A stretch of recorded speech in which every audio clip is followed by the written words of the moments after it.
They say a picture is worth 1,000 words. But what are 1,000 words worth without a picture? The human body lives to see. We post pictures on Facebook, upload videos on YouTube. We share our life for the world as we know. And we do this every single second. We see good, we see evil. We see everything. But what if all that was gone with the flip of a switch? My name is Stephen Browman from Burnsville. I am 16 years old and I'm blind.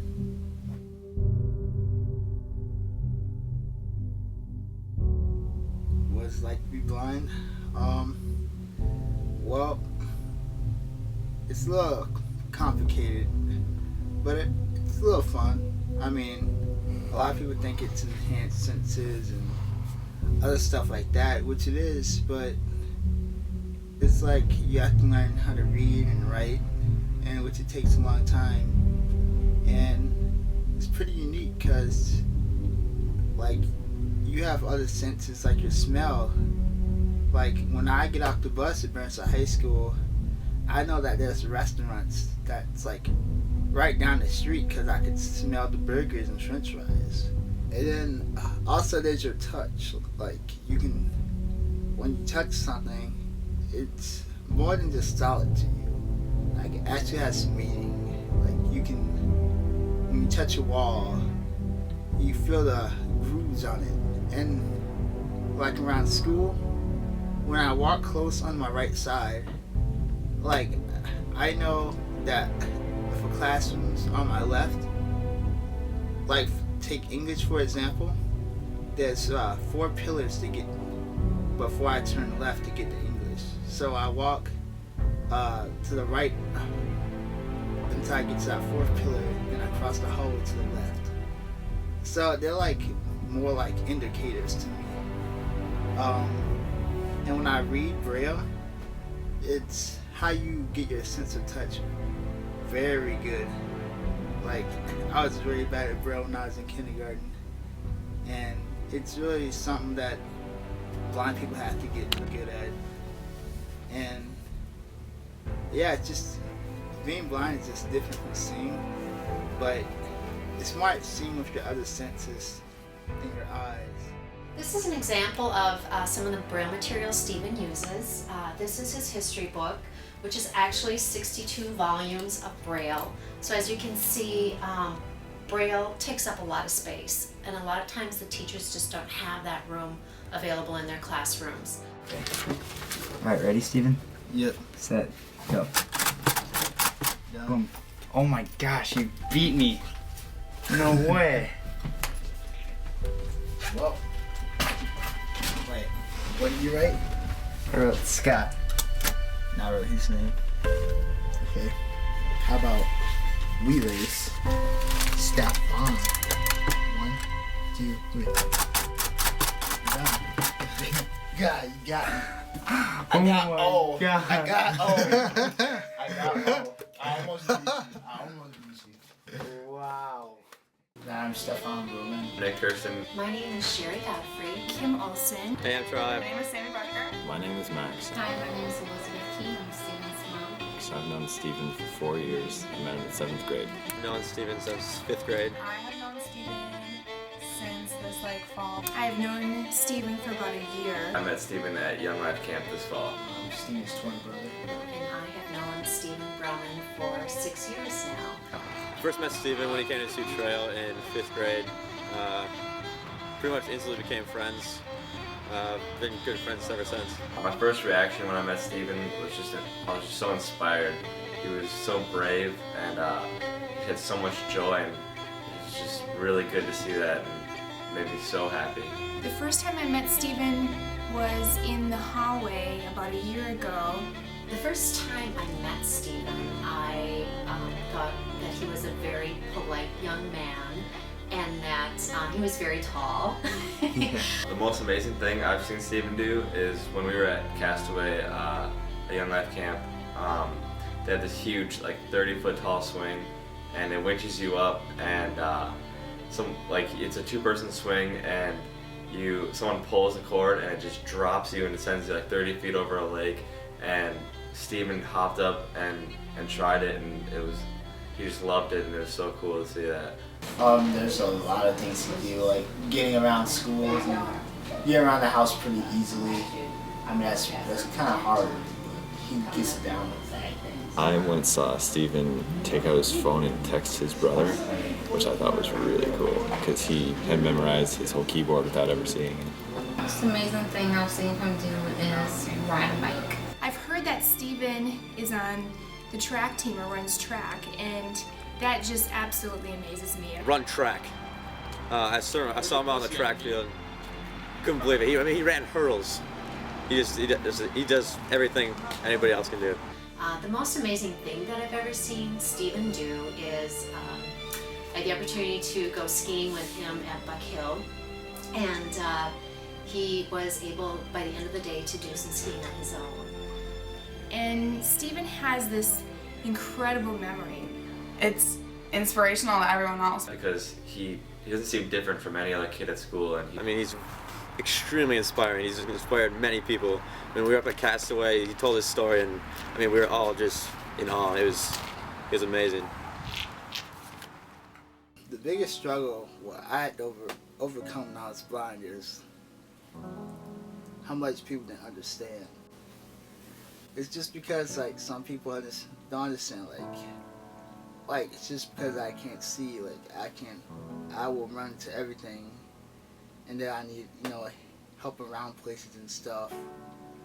So I think I'm gonna run to a wall so I could tell me to turn right, but I already knew the wall was there. I was just putting it in alignment to my position. So I tell them, but they still don't seem to understand it. And so in elementary school, it got a little weird because kids, they didn't really know how to play with me, and I don't know, they always try to play Marco Polo. 10. And the funny thing was, they were runs, but I already knew what they were. You wanna curl up in my bed? You went straight for that. How'd you know she was in there? No idea, she made too much noise. That is crazy. They were a little freaked out because I was chasing them and I was just looking at them. So they was wondering how could I see them without seeing them, if you know what I mean. And it was just my extra senses, and I could just feel it. And it was just really hard to overcome. How much people didn't really understand, how I read, or I couldn't do something because I was blind. It used to hurt sometimes because I just wanted to fit in, be with the crowd, have a lot of good friends, and go places. There's just people that don't understand, that I can't see people that I can't see a movie. So when people say remember that movie, remember this thing that happened in the movie, and then their friend or someone else says you shouldn't ask him that because he's blind. He doesn't know what event happened and what happened.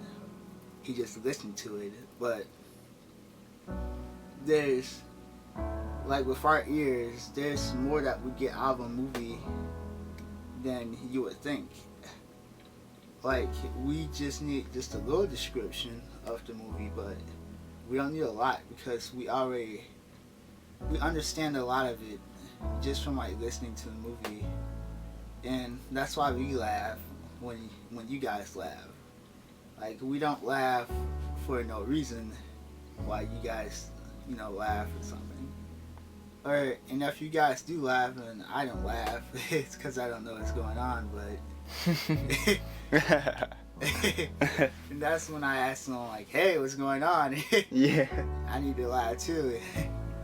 But most of the movies are pretty detailed about you know, if it's comedy wise, how things are supposed to happen. Like if you guys ever seen Harold and Kumar when he took some weed on the plane and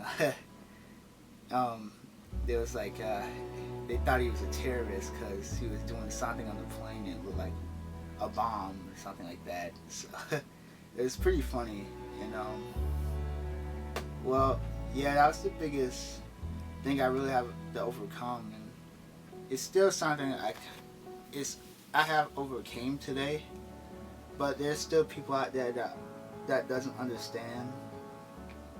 It's mostly because they haven't been around blind people like that, which I can't understand because there's not a lot of blind people around in the world. And then if you do have like blind family members, like cousins, you don't really ask questions like that because you don't know how would they react to the question. And if you do, like, you wouldn't know how another blind person would answer this question, but they'll probably answer in the same way. I mean, because it happens to blind people all around the world. I mean, no matter where you go, it's just people that, you know, don't understand a blind person's situation, you know, getting around and stuff, how they do things. But if you really get to know how they do things, you guys can be really good friends. You guys see a movie together, or, you know, go to Valley Fair or something. And most of us, we have really good memories. So if you tell me your name one time, I will most likely remember you.